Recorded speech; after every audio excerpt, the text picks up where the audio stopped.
Good evening, everybody, and welcome. My name is Sabir, pronouns he, him, and I run events here at the Strand. Before we launch into a discussion of, excuse me, before we launch into a discussion of Cathy Park Hong's paperback edition of Minor Feelings, An Asian American Reckoning, I'd like to share a little bit of history about the Strand. The Strand was founded in 1927 by Benjamin Bass over on 4th Avenue's Book Row. Stretching from Union Square to Astor Place, Book Row gradually dwindled from 48 bookstores until, after 93 years, the Strand is the sole survivor. Now run by third-generation owner Nancy Bass Wyden. We want to thank all of you for your support. Without our loyal community of book lovers, authors like Cathy and Kiese, we wouldn't be here today, and we are so appreciative of it. Tonight, we are thrilled to have with us Cathy Park Hong for the paperback release of her book, Minor Feelings. Cathy's book of creative nonfiction, Minor Feelings, was published in 2020 and is a finalist for the NBCC Autobiography Award. She is also the author of poetry collections Engine Empire, Dance Dance Revolution, chosen by Adrienne Rich for the Barnard Women Poets Prize, and Translating Moam. Hong is the recipient of the Wyndham Campbell Prize, the Guggenheim Fellowship, and a National Endowment for the Arts Fellowship. Her prose and poetry have been published in the New York Times, New Republic, The Guardian, Paris Review, Poetry, and elsewhere. She is the poetry editor of the New Republic and is a full professor at Rutgers Newark University. Joining Cathy in conversation is Kiese Laymon. Born and raised in Jackson, Mississippi, Kiese is the Ottilie Schillig Professor of English and Creative Writing at the University of Mississippi, and is the author of the novel Long Division and a collection of essays, How to Slowly Kill Yourself and Others in America. He is also the author of the memoir Heavy. Heavy, shortlisted for the Andrew Carnegie Medal and the Kirkus Prize, was named one of the best books of 2018 by The Undefeated, New York Times, Publishers Weekly, NPR, Broadly, Library Journal, The Washington Post, Southern Living, Entertainment Weekly, San Francisco Chronicle, and the New York Times Critics. So, without further ado, please join me in welcoming Cathy and Kiese to the stage.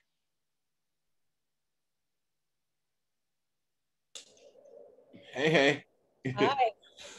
How are you? I'm okay. How are you? I know this is the part we have to act like we didn't just talk like 5 minutes ago. But I just want to say I'm so happy to be here. You know, when I read Minor Feelings way over a year ago, I think I was just like all up in my feelings. I had to hit PJ and be like, "What are you doing?" So I want to get into a lot of things that I personally want to talk about here, Cathy. But I also just want to thank Strand. I want to thank Sabir. I want to thank the incredible folks at One World. And I think we have to thank our incredibly effective and loving agent, PJ Mark. And mostly I just want to thank you, Cathy, for Minor Feelings. So thank you for being here.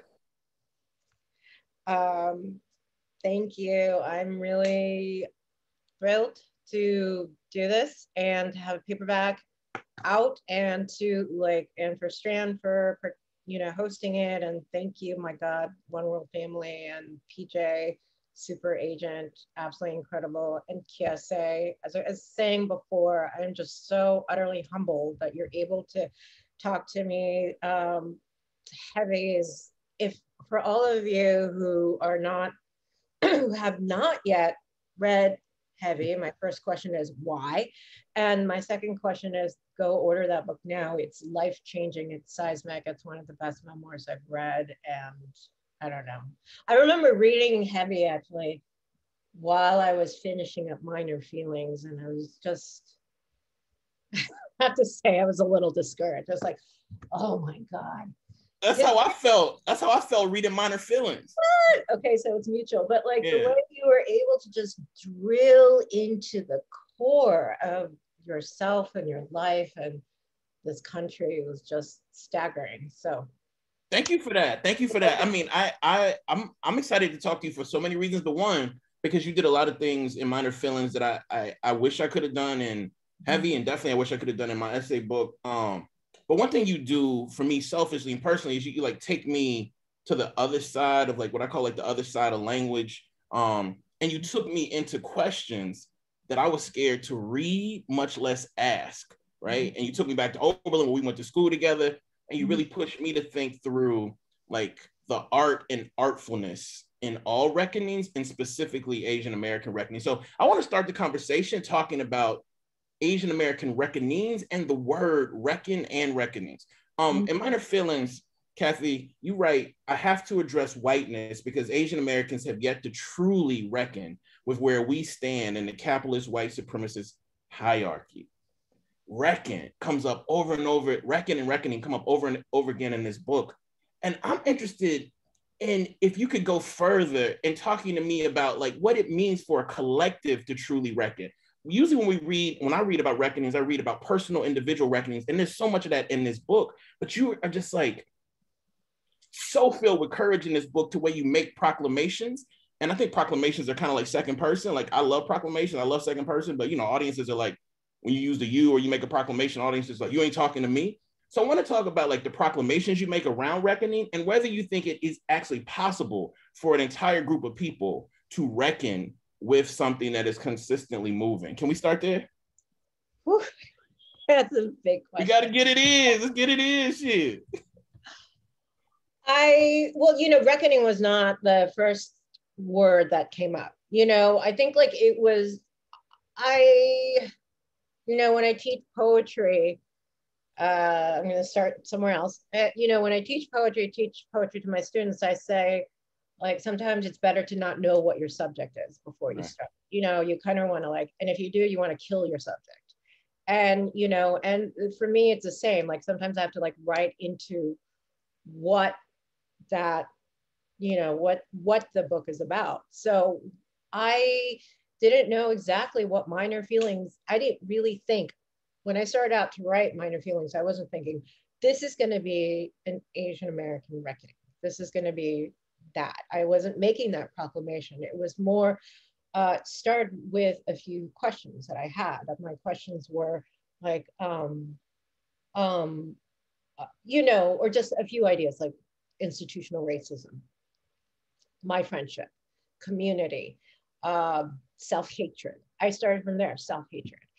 And then I'd started, and for me, like it always goes from the personal to the collective. I've always been like that as a poet. Like if I always think like I use the personal for the collective, but I guess with me, you know, this is where I'm going to kind of enter into dangerous waters here, but I always talk about this with my Asian American friends, you know, like what we say to each other in a closed room is nothing like what we say in public, you know, like when in public, we're always saying Asians are like this, Asians are like that. In public, you know, because we're so used to being homogenized and interchangeable, we're always the first to say, we're not a monolith. We're not a monolith. So when you hear like Asians defending ourselves or kind of speaking back, we just say, we're not a monolith. We encompass many different cultures. And I was like, that always just sounded weak to me. I was like, well, okay, great. Where we are fractured. We come from many different communities. However, at the same time, we're still identified as Asian. And I was like, where do we belong in this country? And is there a way to kind of define who we are or what we are? And, you know, there was this, Frantz Fanon said, the oppressed will always believe the worst about themselves. Mm-hmm. And I thought that, at least for me, I'm not going to speak for everyone, but at least for me, and at least for my family, my friends, people I know, there was a lot of unconscious internalized racism that we haven't really reckoned with.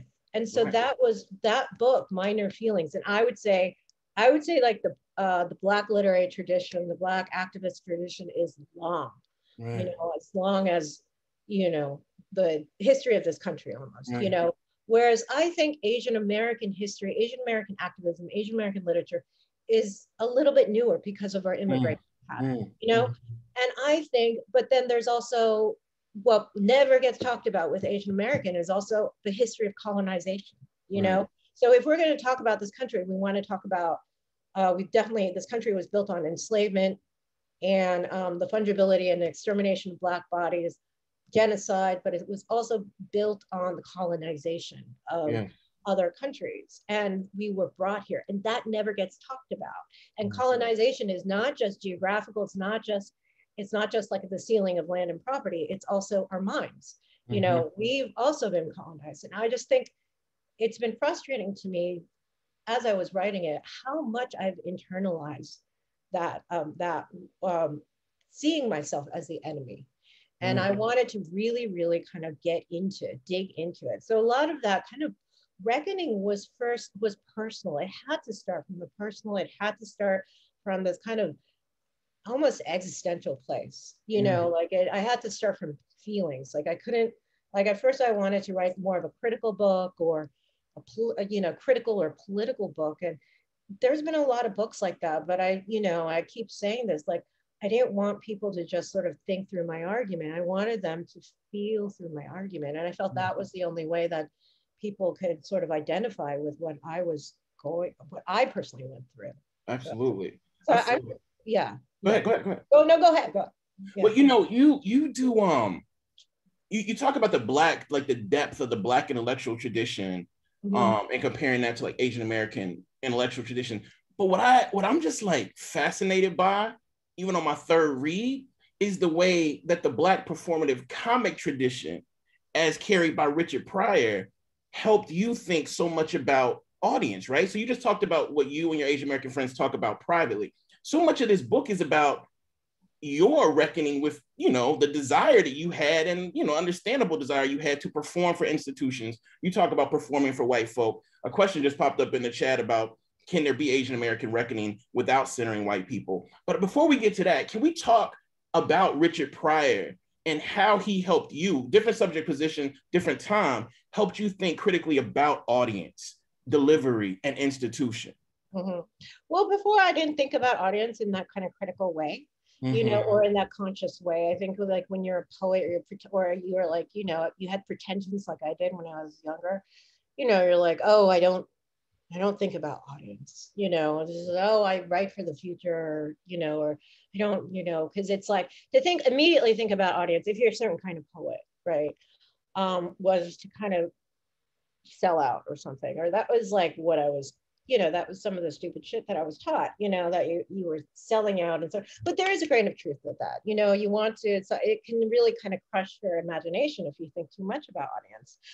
What I realized was that, as I was writing, poetry, in my kind of delusion that I wasn't writing for an audience, but was writing for myself, or as Gertrude Stein says, I was writing for myself and strangers. I was in fact writing to that white institution. I was writing to other white people, even if my poems were difficult and so forth. It was still kind of a white audience that was appreciated that kind of modern poetry. And I was struggling with that. And I also felt like, as a poet, when you read, like I was so used to being invisible growing up as an Asian girl, that I really loved writing because of that reason, because I was like, I could weaponize my invisibility. I could be whoever I wanted, I could be any character I wanted, it didn't matter. And then I think like I got really disillusioned that in fact your identity did matter, that the body that you were in did matter, that I could not escape my body, I could not escape myself. And I felt that most acutely, not just from writing poetry and publishing it, but when I would go and do these poetry readings. And, part of it might be because I wasn't very good at reading, being a poet, doing my poetry reading. Granted, that was part of it. But I think even before I went and opened my mouth and started reading poems, I was like, there was just this kind of, you could feel the room, you could read the room. And I felt like there was this sort of assumption being made about the fact that I was a small Asian woman reading poetry. I wasn't this, I wasn't supposed to be in the center of the room, right? I wasn't supposed to be the singular person where everyone had to pay attention to, and where I made my proclamations, you know, where I made my proclamations and so forth. And I really stumbled, and I just felt that every time, even if it's not true, even if it was true, the fact that I perceived that said something about my psychological state of mind as an Asian person in this world, in this country. And then I think I was like, really, it was when I saw Richard Pryor that it really clicked for me, where I was thinking, because he just, instead of trying to ignore the audience or trying to kind of please the audience, he just was like, just use the audience as his target. He was just like preyed on his audience. He just like was able to kind of, and this is what comics do, right? He was able to take his audience and just fold it into his act, and like just, you know, whatever, broke that fourth wall and everything. And I was just, and I've read about that, I've seen lots of performances. It's not the first time I've seen it, but the way he was doing it just was so visceral and real and truthful. And what he was getting, and I think this is what a lot of people of color feel being in this country, is that you're always performing. Right. There's always this expectation. You're always, there's always a script. There's always a script that you're supposed to perform. And, you know, I say it in the book, it's like where you're all, you know, a lot of times as a writer, as a creative person, you're so busy arguing what you're not that you never get to what you actually are. And so I think that was sort of, that's a connection that I had with African Americans and Latinx and other, you know, people of color, where you're supposed to perform. And what Richard Pryor was doing with his performances was, you know, out minstrelizing, you know, Blackness and showing the artifice, but then also ripping what was like kind of also piercing through it was his hurt, you know, this I don't know how to explain that hurt. And that was what that was where I had the shock of recognition, you know. And so I thought I had to start from there. And it was funny, like I was just going to say, I'm not going to go into it, but like when I wrote an early draft of this essay, I did a talk about it, and then I had a great conversation with, do you know Kimon Felix? She's an amazing poet. Of course, I mean, that's my family right there. Yes. Yeah, and she was there in class, and she was there when I was talking to class afterwards, and she was like, "Do you think you're using Richard Pryor as your mule?" Is what she said, and that was like a really, you know, that kind of bowled me over, and I was like, no. And then we had this whole discussion about it, and I was like, it's so. I was just like, he's an inspiration to me, the way Virginia Woolf is an inspiration to me. He's a model. But it was interesting in that way, but it was interesting that she formulated that question that way, and we had a really great discussion about that. So anyway. I mean, one of the things that I think Pryor does, one of the most genius things he does, I feel like he uses like the boast, the confessional, and the critique to obviously like critique to critique a large structure, but ultimately he never critiques a structure, a person, an animal, an inanimate object in a way that he doesn't critique himself, right? And so I'm interested in the way you self-critique, not just self, but Asian Americans as a whole. And you talk about the importance of like, we got to get in there, we got to pull out what groups we're actually talking about. But I want to talk about fear. Were you afraid to write this kind of book, Cathy, in a way that like revealed not just what you think needs to be reckoned with Asian Americans, but with what you have yet to reckon with too? Was there fear, personal and like larger fear? Yeah, I was scared the whole time I was writing the book. I was like a basket case, in fact. I think going back to your original question, like, you know, somewhere in the book, I say, it's in the Richard Pryor essay, I say, the quote that gets used a lot, I write to afflict the comfortable and comfort the afflicted.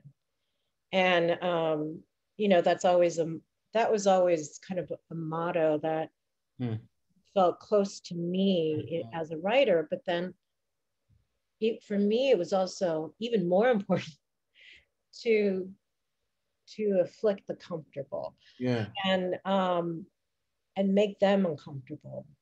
Maybe that makes me a petty person. But the twist to that, however, is that I, as an Asian American, in my tax bracket, and me being East Asian and a cis woman and so forth, whatever identity, like, I'm also comfortable, you know. And I think, you know, Asian Americans sort of encompass a really, you know, ambiguous, precarious position in this country, where sometimes, you know, where sometimes Asians can be treated, sort of seen as a traitor, you know, among people of color, you know, because we're so, we've been, it's been so imposed upon us that we are white adjacent, you know. And I think that was where the comfort comes from, right? Like, where I feel like I had to, you know, so it was really important to me that I didn't want to write a book where I was just a victim. It was also very important that I had to write about myself as someone who was an asshole. As someone who was also cowardly, as someone who didn't always do the right thing. I had to show all of the kind of ugly complexities of being me or being Asian. That I had nothing to do with whatever model minority or whatever. And that was scary. That was uncomfortable. And even the victim parts. Like, I think, like, in another conversation, I would love to talk to you about writing about your mother, because that was like where I couldn't go, you know, like, I'm like, I couldn't go there, you know, but it was also scary to kind of dig into the personal parts. And I'm not comfortable with the autobiographical. Before I wrote Minor Feelings, I was more interested in creating worlds rather than interrogating the world, rather than examining the world that I was in, or my point was, I was like creating worlds in order to examine the world that I was in. But to really use my personal life as raw material was also really scary. And that's why I admired your book so much, because it wasn't just like you're writing about your life, but you're just really kind of going in there and also just unpacking it, you know, like everything. So I think that's tied to form a lot, you know. I think that's tied a lot to, I think that's tied a lot to like form and device decisions we make. I'm thinking a lot about what you do with Oberlin in this book, and Oberlin as a marker for time. I want to get to that, but you say this thing in that chapter that I just want to make sure we get to, and then I want to start weaving in these other questions, because I have a ton of questions, but I want to also weave in some of these other questions. You wrote, and it's rare to read about female friendships founded on their aesthetic principles.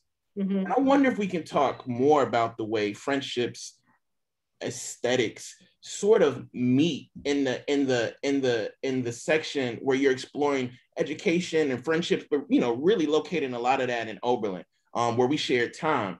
And what you encourage me to do, Cathy, is not see, you know, my years at Oberlin between 1995 and 1998. Like, I always talk about those privately as my Oberlin years, right? But what you made me think about is, like, what happens if we name those, you know, those of us who found art, like, you know, our artful acceptance years? Like, why am I giving that time over to Oberlin when I maybe should be giving that time over to friendships and aesthetics?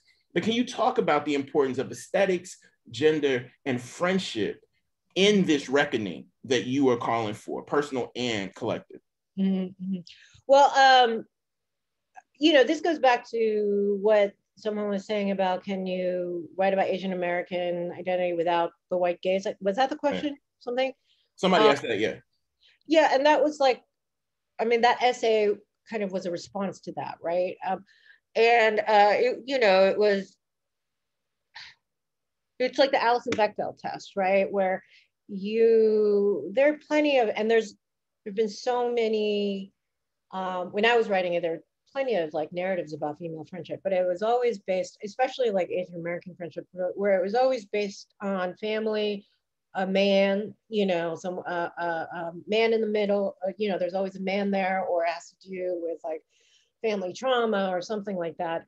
And what I was craving was, after reading, you know, I was just reading these biographies of, you know, the abstract expressionists, or New York School, or I was, you know, and they were like so mythologized, you know, when I went to school for poetry, or when I was in college and learning about, you know, poetry or fiction, everything. It's always these white male or male friendships that were kind of, you know, glorified as a way. I mean, if a friendship, if you're just one person, you're writing a book, but if it's a friendship, it becomes a movement, right? It becomes a school of thought, right? It's always been the kind of forming of white men who, the friendships between white men, that becomes a school of thought, you know, and that becomes like a kind of chapter in aesthetic history and so forth. Whereas I was always really frustrated by that, you know, from like when I began writing, I was always frustrated by the fact that it was like, basically art history, literary history, all of that was basically just this history of bromances, you know. And what I wanted to do was sort of like kind of speak against that and write about my friendship with Helen and Aaron, which are not their real names. And it was really, really, really important for me that it was like foregrounding um, um, our love of art, our love of writing, and owning whatever pretentiousness we had, because we were also pretentious, but you know, whatever, that's who we were young. But I also realized that I couldn't just write about our aesthetics, you know, that there was so much family history, and there was so much of our past that brought us together. And there was a lot of, and I also couldn't kind of skate over sort of the kind of dysfunctional traumatic friendship between Helen and me that I tried to in an earlier draft. And so I was like, I can't divorce the kind of aesthetics from the, you know, the fact that we're, you know, Helen and I are Korean, Yeah. and that we're like sisters, and you know, as sisters are, we like love each other, but we hate each other too. And it became much messier as I was revising it, and I don't know if I fully got there. You know, I think like maybe that essay more than anything else, the question of biographical truth, how much to reveal, really kind of like that kind of negotiation of biographical truth, and you know, the ethics of biographical truth came in. Right. But it was also, I felt like I had to have that friendship in there, because I was like, I have to have, it was about community, and it was important to have that part in the book, where it's not about me reacting to whiteness and so forth. It's just like, it was just us, and we thought we were the shit, you know. I mean, you know, you end the essay with no one took us seriously. Mm-hmm. We were the only ones who demanded we be artists first. And that got me, fam. It got me to reread the piece and reread the piece. And when I reread it, I started to think about the importance of, or the utility of consent when we're crafting these sort of creative non-fictive pieces. And so I wondered like how you approach the idea of like essayistic ethic or consent when writing like deftly and soulfully about experiences that you shared with other people, and you give them, you know, fake or real names. Can we talk about ethics and consent? Because I think ethics and consent are also part and parcel of the reckoning that you're calling for. But I want to know if we can just locate like ethics and consent in the way we deploy the language in these creative non-fictive pieces that talk about other people. I love that question. Can I boomerang that question back to you? Yeah. I mean, that's the scariest thing for me. You know, I've been thinking a lot more about, I mean, I thought a lot about consent. Obviously, Heavy was a book that, you know, is sort of built on consent, on thinking through consent and the holes in my understanding of consent, right? But I'm much more comfortable in what I did in Heavy because I had to talk to almost all of those people. And most of them, for the most part, were, you know, were there. But my granny, you know, my granny's 92 now and getting almost 92, and she's losing she has dementia. And so I've been thinking a lot about like what it means to get consent from people who can't necessarily grant it. Do you know what I'm saying? Yeah. And that has nothing to do with what you wrote kind of in that chapter, but it just made me think so much about how collective reckonings also have to, I think, be invested in collectively reckoning with what consent means, right? In groups. And I think like that piece, which was about art and friendship and definitely like the gendered way art and friendship dictate a lot, made me just think a lot about consent, and made me wonder if you thought a lot about consent. I did. I mean, I thought a lot about it in the friendship essay and also in the Teresa essay. I never had to think about the ethics of consent in poetry. And it helped, right? Because let's take the instance of Erin. I talked to her too. So it made me feel okay about writing about her. And it was just going to be about her. Because I still had a friendship. I was like interviewing her and asking her what she remembered and so forth. And then I was like, I won't really give Helen a lot of space in the essay because I don't have her consent. I can't have it. Yeah. I can't even talk to her about it. And it became, and it was interesting, you know, like when I wrote, you know, like there was a very tragic tragedy in Erin's life when she was in high school that just informed her artwork, informed her just like who she is. It was just, and it was in the essay, and because she gave her consent, you know, and then right when I turned the manuscript in, before I turned the manuscript in, she said, "You can't." I was like, she's like, "You can't use it." Or she's like, "I hope you didn't mention that." And I was like, "What? You said I could." And she's like, "No, I didn't." And I said, "Yes, you did." And we got into this argument. And so instead, I took it out.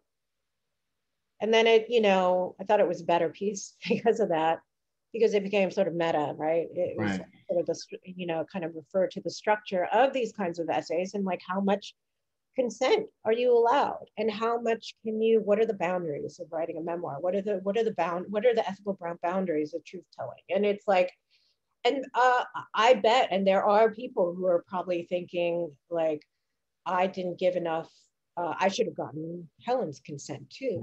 But then there's some times where you just can't. Like, how do you tell the truth of your life if you can't get the consent from the people who either inspired you or hurt you? Right. You know, like, how do you do that? Your life you don't live in a vacuum. Your life overlaps with other people's lives. Yeah. And you have to write. I mean, again, this is probably a subject that memoirists talk about all the time. And this is like a genre that's completely new to me, you know? Yeah. And so it was something that I kind of came across. And it was the same thing with the Cha essay, where it was like, am I allowed to write that? You know? So much about this book was giving myself permission to write about certain subjects and wondering, okay, have I overstepped? Have I overstepped? Yes, probably, but I'm going to publish it anyway, or maybe I need to overstep more, you know. Yeah, I definitely feel it. I mean, you know, I could laud the book forever, but one of the things that I'm most like thankful to you for is you know, we use that word courage a lot, but I don't think we think about like the narrative dexterity it takes to be courageous, right? Like, you know, you can be courageous and sort of hit your head up against a wall, or you can be courageous and figure out ways to get through that fucking cement wall in front of you. And I feel like you figured out ways to get through. And I have questions about poetry, because you say so many things about poetry in here, but the things you say about poetry they don't exist like in a universe separate from thinking about reckoning at all. But one of the things you say is poetry is a forgiven medium for anyone who has a strained relationship with English. Mm-hmm. And, you know, first thing I thought was like, who doesn't have a strained relationship with English, you know? But I love I love that idea. Poetry is a forgiven medium for anyone who had a strained relationship with English. And what it really pushed me to think about, Cathy, was like, what role does poetry and art explicitly have in this reckoning? And is poetry in and of itself a kind of reckoning? I just want to start. I have a lot of questions after that, but I want to start there. These are such great questions and so hard. And like, how do I even begin to answer these questions? And I want to hear your answer again. Okay. That you give. But yeah, poetry and art. I mean, it was just like rereading, you know, that Afro-pessimist scholar, yes. who I agree with and also very much disagree with. Mm-hmm. Both agree and disagree, but he was like, I bring my gun to the revolution and I also bring my art. And, mm-hmm. you know, and I just think that,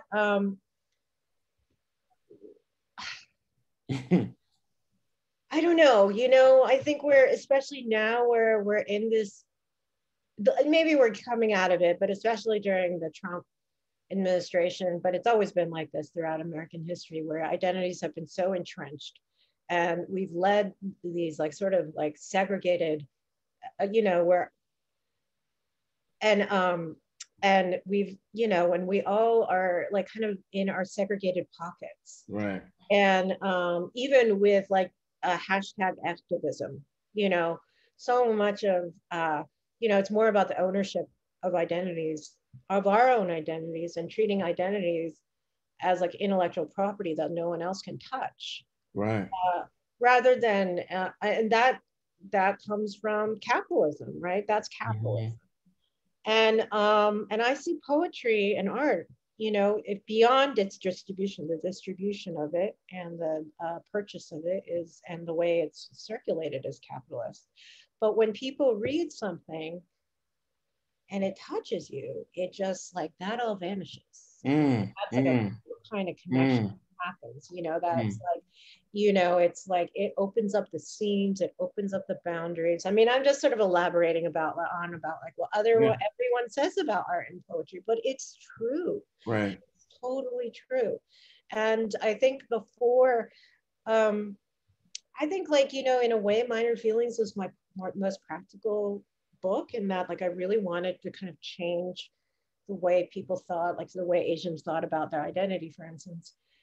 But I think the way I had to first do that was through poetic language. You know, you have to kind of open up the seams, and like really kind of what poetry and art is able to do is either allow you to be inhabited inside another person's body, right? Or for you to be completely released, right? Or to have that kind of transported experience. And only art can do that. Only writing can do that. Only writing can really be a kind of time machine, right? Right. You know, of course, I get restless about it. I'm like, well, but sometimes that's not enough. You know, yeah, you can walk in someone else's shoes, but it's also not a theme park. What else do you do after that? You know? Yeah. So that's what it means. And poetry, I thought poetry, like in high school, it was like you had to write in the standardized English. And then I realized when I had the luck of having these teachers who said you could mangle up diction, syntax, and write however you, as long as it's true to yourself, and it's music. Music is more important than anything else. It really you know, it blew my mind. And I realized, oh my God, there's so much permission. And you notice this too, Kiese, like, you know, like especially like writers of color, people of color, students of color, always ask this, like, do I have permission? Can I have permission? This question, permission, keeps coming up, and it's always women and from people of color. Men, white men, they never say, do I have permission to do this? Do it, you know? And it's like, I still sometimes do that too. But anyway, what's your answer? I want to hear from you. Oh, my answer? I want to make sure we get enough time for you, fam. My answer is yeah. Well, let's come back to my answer because I really want to. There's a tag along question to that, right? Because you talked about revolution and art, right? So this, so and so talking about I'm gonna bring a gun to the revolution and my art. That's hyperbole, sadly, right? Yeah. Because motherfucker ain't bringing no gun to the revolution, and if you are, like, why you ain't shooting the shit, right? So really, you're bringing art to the revolution, not you, but this fictive person.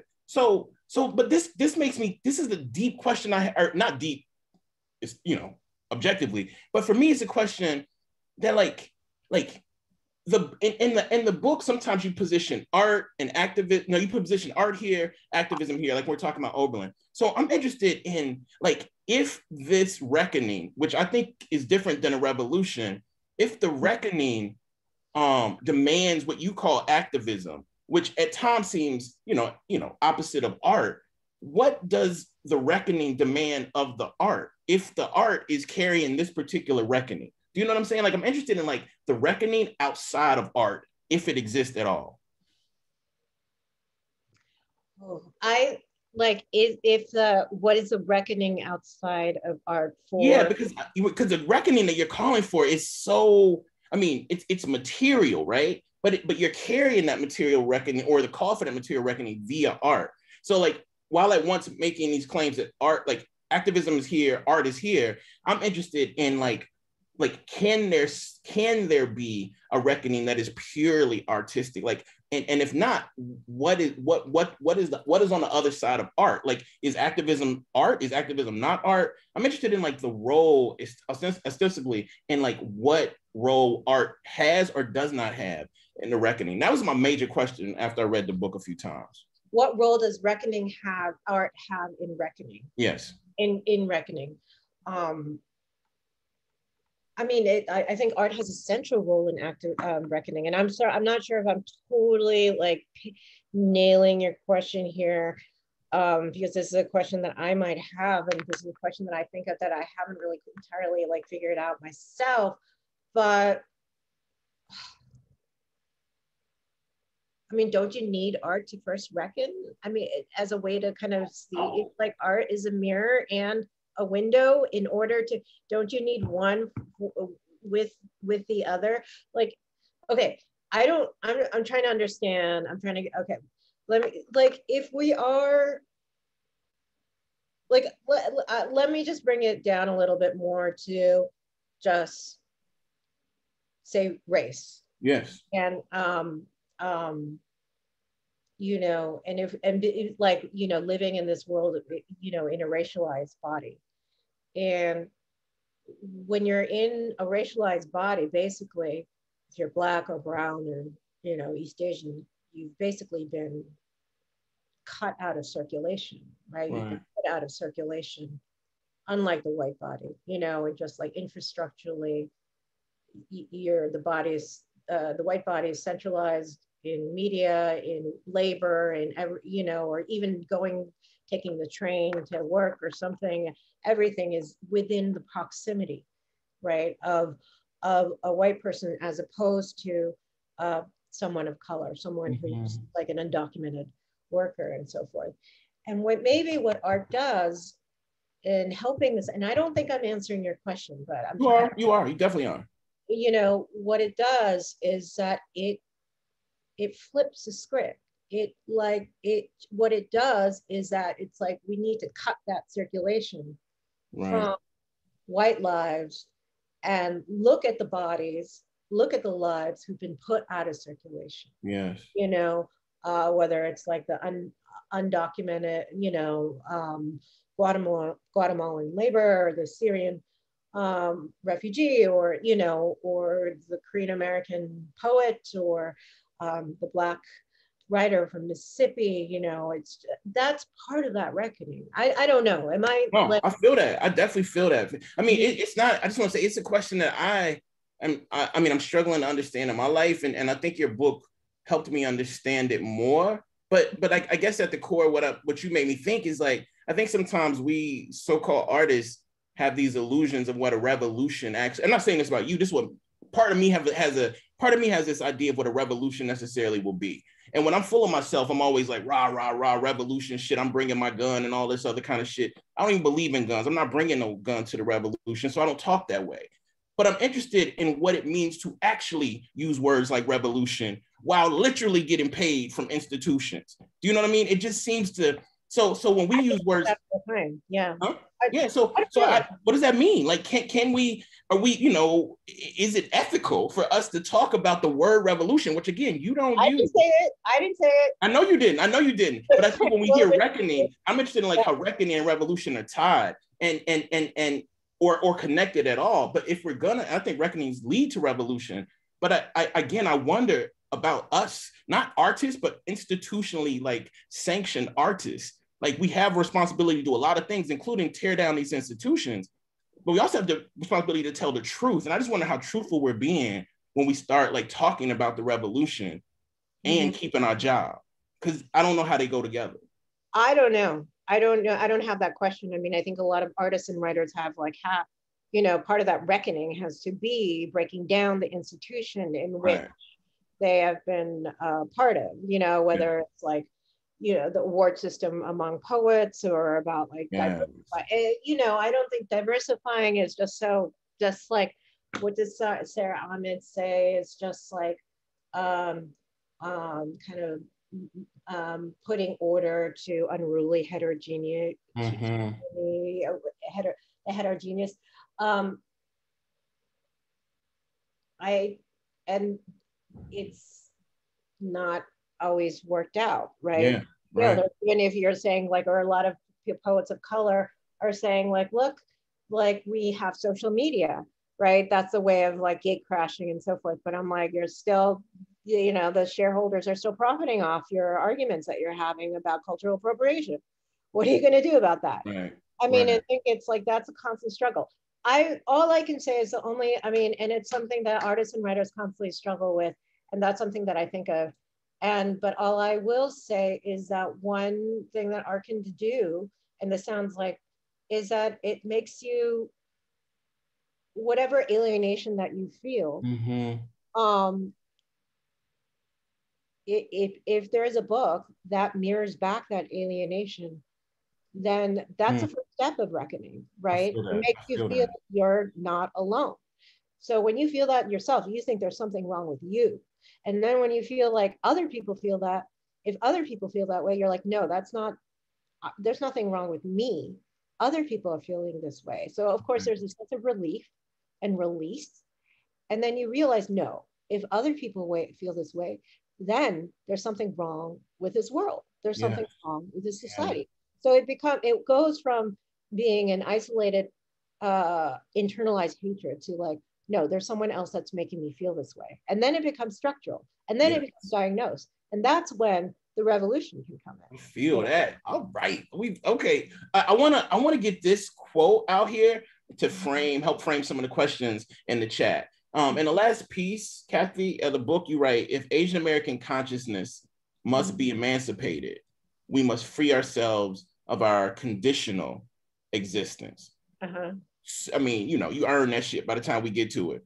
And, so one of the questions in here that I want to connect is, and this is an anonymous person, I'm wondering what gets lost in the umbrella term Asian, i.e. not all Asians are located the same. Asians hide deep gaps, legal, representational, economic, etc.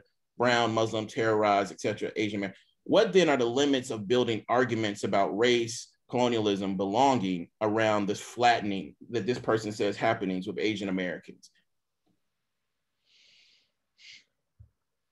You talk about this in the book a lot when you quote Jeff Chang, bringing out, Well, I think that,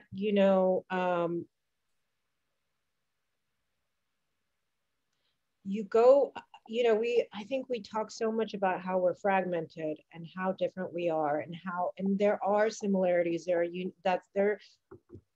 I guess what I try to do in the book is that what unifies us is that, I guess I try to kind of prick a hole into this idea of immigration and that we're here because of opportunity, and that a lot in that like by Asian, I say this all the time. Asian American is not so much an identity as it is a coalition. Right. You know, and I think if you see it as a coalition, then it allows allows room for all the different economic, gender, national differences there are, versus saying that's an identity, which people chafe against more. And I think when you say that it's a coalition, then you allow room for the differences and the similarities. And the similarities are that, we are also, as I was saying before, we're also bodies that have been cut out of circulation. We don't think about what model minority does is that, first of all, it's a conditional contract, right? It's like we're model minority. As long as we assimilating means blending in, becoming invisible, not the same thing as power. It's not the same thing as having power. Asians don't have power in the same way that white people do, and nowhere near the way white people do. But also what model minority does is that it cuts off what happened before we came to this country. What happened, and then, in the essay I write, that activist quote, "We are here because you were there." And so I think that is something that can, that binds a lot of us. I think like Viet Nguyen talks about how the root of a lot of these issues, global capitalism and everything, has to do with colonization, and African Americans, it's also enslavement. So there's that kind of difference. But for Asian Americans, that it's colonization, and how we've been also kind of colonized to think whitely and everything. And I think that activism, we had that activism in the late 60s, and we still do, and we have to keep looking to those models, and what the original term Asian American as it was an oppositional identity. And it wasn't like US Census Bureau where it was like, okay, we are a block of people who kind of look alike. It wasn't that. It was always an oppositional, anti-capitalist, anti-imperialist, identity, because we were considered Oriental before and something. And I think I was trying to kind of remind Asian Americans of that, to bring some agency to who we are, rather than having the narratives about us kind of flying over our heads without our control. Man, we got like 6 minutes. Let me do a speed. Let me drop this one on you, Cathy. I would love to understand better the extent to which your parents supported your pursuit of art and writing as a career. Do you have any advice for someone who desires to pursue a similar path, but for reasons you touch on in the essay, the indebted feel held back by the ingratitude? Sorry, read it really quickly one more time. Yeah. So the question is, how do the indebted extract themselves from the guilt and the shame that this debt can give rise to?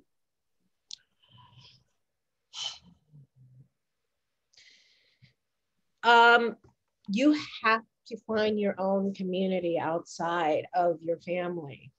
Therapy too, that also helps. But I think it's a lot. I mean, it's not just imposed by whiteness, whatever. It also it's imposed by your own families, and a lot of the gaslighting comes from your own family, like from my Korean family, and it's like also immigrant mentality that I don't think is just Asian. It comes from all different backgrounds where, it makes a lot of sense, a survivor sense, like people, they sacrifice so much to get here.